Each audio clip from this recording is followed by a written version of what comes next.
এই যে বলো, এখন বলো, এখন বলো, এখন বলো। Hello guys, welcome to my blog. চলে আসা একটা ভিডিও নিয়ে। তোমরা কি সবাই ভাবো ভিডিও করা খুব সহজ? না গো, খুব সহজ না।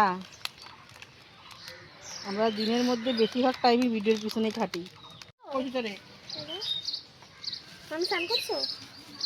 আই গো স্নান করে নিয়ে হবে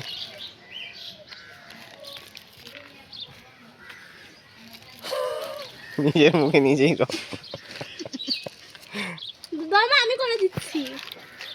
এই হে মানুষ লাগে। বাপ রে, কিসে অবতার লাগতেছে। অবতার সিনেমা দেখছিস? অবতার। বলি তুমি শুট হবে নাকি এখন? শুন, মানে তুই যদি আসবি এখানে, আমার এখানে থাকবে, বলবি কি স্যারের ব্যাগটা কোন দিকে গো, আমি খাবারটা নিয়ে গিয়ে এরকম বলবো, ওই যে ওইদিকে। তুই করে আ করবি, তুই হ্যাঁ আ করে ফেলবি খাওয়ার জন্য, খাওয়ার জন্য আ করে ফেলবি, আমি বলবো ওই দুই দিকে।